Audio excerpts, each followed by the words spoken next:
How's it going? So I'm Mo Leisure, X Ventures. My partner Delia is not with me, and we got our cute little dog Ella. She's hanging around here somewhere. But we've been on the road for about 3.5 years trying to go to all of the national parks. So far we've done 52 out of the 63 national parks. We're going to be going up to Alaska this summer to finish up the 7 parks that we have in Alaska. As you can see here, we started up in Alaska at Denali National Park, so we're really excited to get back up there and finish up all of those parks. Like, that's going to be really, really exciting. At this point, we'll kind of walk you around the vehicle and show you some of the different exterior aspects, and then we'll work into the inside. So starting up with the front, we've got a Nismo front bumper. Underneath that, we are running Koni Raid 90 suspension, which is a very large off-road suspension system. We are running Sphere aluminum skid plates all the way down on the underside, which runs from the front all the way back to the gas tank. All of these suspension components, as far as the springs, the upper control arm, and the leaf pack in the rear, are All Dogs Off-Road, and they're a company out of Lincoln, Nebraska. They're primarily Nissan and Toyota, so JDM, but they do also do some like American models, Fords, and things like that. They're really, really well known in the Nissan community because they're doing R&D essentially for us. They've created new upper control arms, which is, we've been limited to 2 manufacturers for upper control arms, so now we have a 3rd option, which is exciting for us in the Nissan community. Yeah, we work our way back. It's all Rhino lined, as you can tell. We just wanted to add a nice rugged exterior, so that way when we're off-roading and hitting all those trees and branches, we're not getting a lot of just destruction on the paint and stuff like that. We had issues after our first year. I started getting rust spots because it had basically worn through to the metal from all the trails and stuff that we've done. Kind of working our way around the back, you can kind of jump into the inside a little bit. So what we have here is, everything you see here is 100% built by me. I built everything out of aluminum extrusion and wood. Depending on the areas of the build, it can be anywhere between a 1/4 inch panel, which would be like this side here, all the way up to a 1/2 inch thick on the countertop. I also use 1/2 inch thick for the platform here. And then I made these nice little leather straps that I wrapped into here. So you just pull those off on each side. And then it's on gas struts, and it just goes right on up. Don't mind the mess. That's all my clothes, computer bags, shoes, all that stuff no one's supposed to see. So we've got a fridge up in the front. That is from a semi-truck, Freightliner pickup. A used model, we picked it up off of Facebook Marketplace for $140. So it's like a $1,000 fridge. A guy that inspects Freightliners for a company found it, and he's like, well, it still works, and they're decommissioning the Freightliner. So he pulls out the parts that they're not going to use, and then he resells them. So I got super lucky, found that in Springfield, Missouri. Some of the benefits about traveling around the way we do is when you find if there's something that you need and you don't need it right away, you can take the time, and as you're traveling, look through all these cities and really find amazing deals, because people have everything. You just got to find the right person with the right price, right? Then after that, we've got our induction stove right here, which runs off of the 2,000 watt Pure Line Wagon Tech inverter. And then we have our sink right here, which is just your basic bar style sink. And then we have our Dometic Go water pump system. So this tube is the only tube for any kind of water connection that I have. So if there is any leak, it's only going to come from this. And this runs directly into a 10-gallon water tank that I have right here, and that's the fill port for that. Also, the nice thing with this is I created this a little bit longer, so you could pull it out, and then you can set it up on the outside here, and it's magnetic to the side. So, and then you can kind of do all your outside stuff if you need to clean yourself up outside. A lot of times I'll put this up here, you know, just kind of stay about like that, and you know, you can just have it flow out on you. So that's kind of like a nice little hack with this, is it's magnetic at the bottom, so it doesn't have to be mounted in that spot. You can put it on different areas on the car. Let's see. Let me jump inside and kind of show you kind of some of the mechanics that are on the inside. Something unique once you get in here is I actually cut the hole in the roof, and it allows me to stand up completely, and I am 6'4".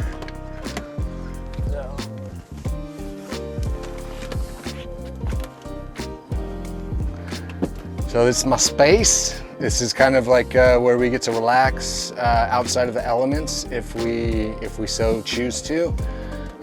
Makes it really nice and easy. I designed it so that way we can turn completely with our foot space. It's not super roomy, but it's enough room that we can be comfortable to an extent, obviously. You know, after a few hours of sitting like this, you probably want to go up in the bed and lay down. So at that point, if you want to go upstairs, yeah, I said it, upstairs. we pull down this platform right here, and then we just jump up like that, and then we pop down the other side, and then I flip this bed over this way, and then we're ready for bed. At any point in time, if we want to get out during the night, either we can flip this up and I can come down, or on the outside, on the driver's side, I created a single ladder rung, so I can exit out of the window if I need to in the middle of the night to take care of my business. Old man problems. So like this here, it's super simple, but this is really important for off-roading. This is, I mean, I know it seems silly, but when we're off-roading, if this isn't here, this entire thing just sits here and goes pow, pow, pow, pow. So, you know, having things in a particular place, having things that you can mount and hold stationary so there's no movement in this kind of lifestyle, I believe is very important.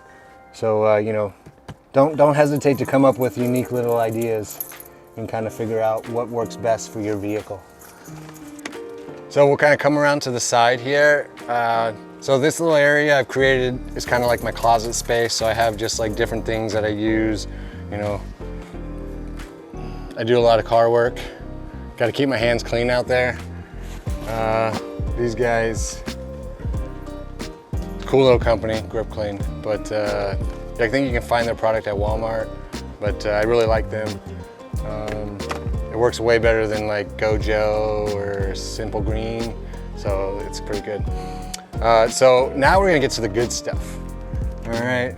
So one of the most important things about this build is being able to be self-sufficient, and a large part of that is power. So for me, I partnered up with Wagon Tech, and I think they have one of the best power systems out there, and this is kind of how I utilized it. So if we go right in here, I have a 240 amp hour battery. And then you have the DC to DC 40 amp Wagon Tech charger. And then for that, it allows you to do solar and your alternator. So it's a pure DC to DC from both platforms or both power sources. So then what I did on top of that is for the solar, I went ahead and added in a parallel adapter. So that way I can run my 120 that's on top of the roof. And then I can also run a 100 watt foldable Wagon Tech solar panel. So super easy, quick connects, don't have to really think about it, and just go to town.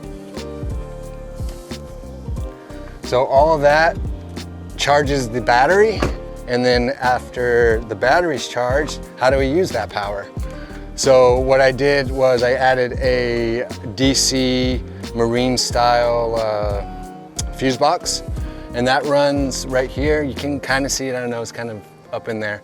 But that'll run, all my DC items run out of that fuse box. And then at that point, I've got all my AC items. So we carry a small ramen bowl that we cook all of our ramen in. We have a kettle, and then we have the induction stove are our primarily AC use items. And they all pull anywhere between 1,000 watts up to 1,800 watts. And to manage that, we went with a 2,000 watt pure line inverter from Wagon Tech, and it has been working really, really well. I think that's kind of a good overview. The only one other thing that I would say is as far as like outdoor living goes, we did go with a 270 awning right here from Ostrich Wing, which is a Big Country 4x4. Super awesome. It pulls out, no legs needed. It's all freestanding. You can bring it right out. And I've been in about 30, 35 mile an hour winds with no issues.